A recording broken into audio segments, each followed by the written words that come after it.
नमस्कार दोस्तों। भारत में इस्लाम के इतिहास के पहले अध्याय में नाम लिखा जाएगा मोहम्मद बिन कासिम का। 17 साल का वो लड़ाका जो भारत में आया था इस्लाम को फैलाने, भारत में आने वाला पहला मुस्लिम हमलावर।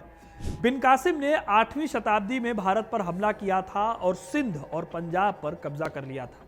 मोहम्मद बिन कासिम वो राजा था जिसने अरब हमलावरों की 14 बार की नाकामी के दौर को खत्म किया और आज के सिंध और मुल्तान में कत्लेआम मचाया।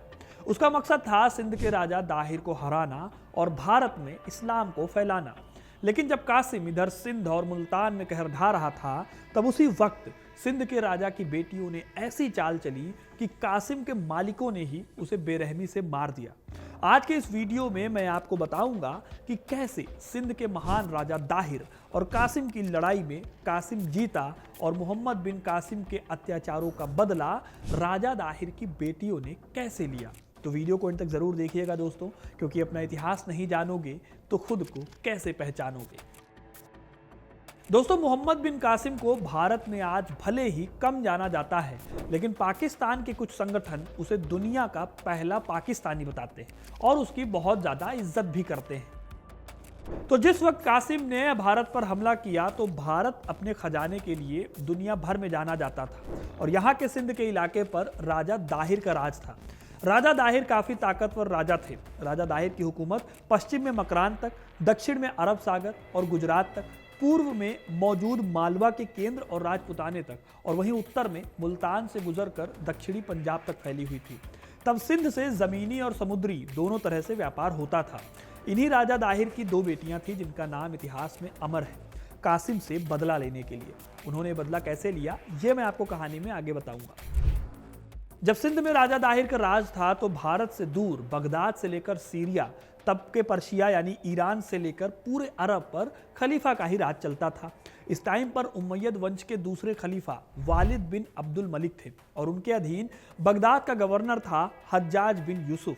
माना जाता है कि हज्जाज बिन यूसुफ बहुत खूंखार हुआ करता था। हज्जाज और खलीफा को सुंदर औरतों का शौक था और इसी वजह से वो दूर दूर से सुंदर औरतों को अपने हरम में लाते थे। हज्जाज का भी मेन काम था इस्लाम को फैलाना और इस्लामिक साम्राज्य की ताकत को बढ़ाना। हज्जाज ने भी भारत पर कई हमले किए, लेकिन इन हमलों में वो कामयाब नहीं हो पा रहा था।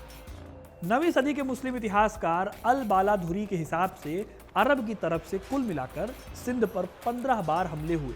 इसमें से 14 बार वो फेल हुए, लेकिन 15वीं बार एक अरब कमांडर सिंध को जीतने में कामयाब हो गया और इसी कमांडर का नाम था मोहम्मद बिन कासिम। कासिम को भी इस्लाम फैलाना था, लेकिन कासिम ने सिर्फ इस्लाम फैलाने के लिए सिंध पर हमला नहीं किया था।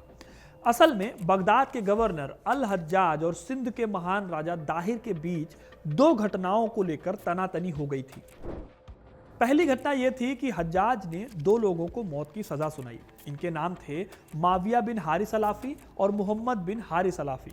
लेकिन ये दोनों ही वहां से भाग निकले और दाहिर के दरबार पहुंचे।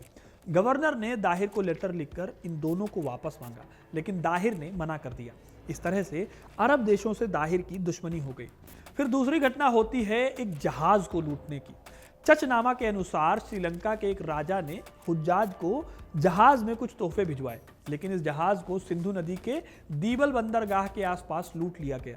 इस जहाज में कुछ औरतें भी थीं जो भाग निकली। श्रीलंका के राजा ने गवर्नर हज्जाज को लेटर लिखकर मदद मांगी। अब ये इलाका क्योंकि सिंध के पास पड़ता था, तो हज्जाज ने राजा दाहिर को लेटर लिखकर उनसे लूटा हुआ माल और उनकी औरतें वापस मांगी।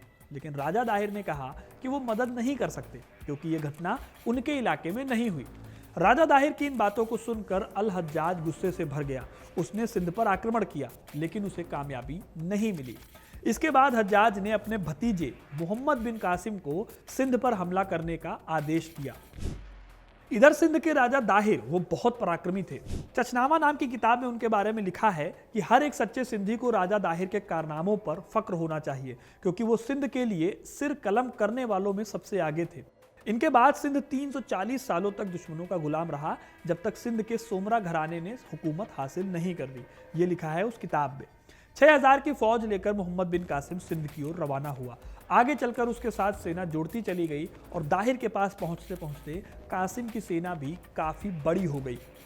दोस्तों, मोहम्मद बिन कासिम के बारे में बताऊं तो वो खलीफा का दामाद और उसका प्रिय भतीजा था। माना जाता है कि वो बहुत खूंखार हुआ करता था और जंग के मैदान में बहुत तेजी से हमला करता था। साल 711 में कासिम ने अपनी पूरी ताकत लगाकर हमला किया, लेकिन दाहिर के सैनिकों ने उसे धूल चटा दी। इसके बाद आता है साल 712, जब दाहिर और कासिम के बीच लड़ाई लड़ी गई, जिसे रावर का युद्ध कहा जाता है। सिंध का शक्तिशाली राजा दाहिर 50,000 तलवारों, घुड़सवारों और हाथियों की विशाल सेना के साथ रावर नाम की जगह पर अरब आक्रमणकारियों का इंतजार कर रहा था, लेकिन कासिम ने दाहिर को हरा दिया। इस युद्ध में उनके बेटे भी मारे गए, वहीं उनकी दोनों रानियां भी लड़ते हुए मारी गईं। अब राजा दाहिर की 2 बेटियां थीं, सूर्या देवी और परिमल देवी। ये दोनों युद्ध के समय घायलों का इलाज कर रही थी। जब माँ, पिता और भाई दोनों मारे गए तो इन बेटियों ने मोर्चा संभाला। युद्ध के बाद राजा दाहिर का सिर और इन दोनों बेटियों को हीरे जवाहरात के साथ उपहार के तौर पर भेजा गया। दोनों बेटियां दमिश्क में रह रहे खलीफा वालिद बिन अब्दुल मलिक के पास पहुंची। 2-3 दिन आराम करने के बाद खलीफा के हरम में पेश होने के लिए उन्हें कहा गया। जब वो आई तो खलीफा ने बड़ी बेटी सूर्या को रोक लिया और छोटी बेटी को जाने दिया। कहा जाता है कि जैसे ही बड़ी बेटी सूर्या देवी ने अपना नकाब हटाया, खलीफा उनकी खूबसूरती को देखकर दंग रह गया। जब खलीफा ने सूर्या को अपनी ओर खींचने की कोशिश की तो सूर्या ने वहीं पर एक चाल चली। उसने कहा कि बादशाह सलामत, मैं आपके काबिल नहीं हूँ, क्योंकि यहाँ लाने से पहले आपके सिपहसलार यानी मोहम्मद बिन कासिम ने हमें 3 दिन तक अपने पास रखा और उसके बाद आपकी खिदमत करने के लिए भेजा है। अगर यही आपका दस्तूर है तो ये जायज़ तो नहीं है। ये सुनते ही खलीफा का खून खौल उठा। उसने तुरंत एक चिट्ठी लिखी और मोहम्मद बिन कासिम के नाम एक आदेश लिखा। यह आदेश था कि कासिम जहां भी हो, चमड़े में लपेट कर उसे खलीफा के सामने पेश किया जाए।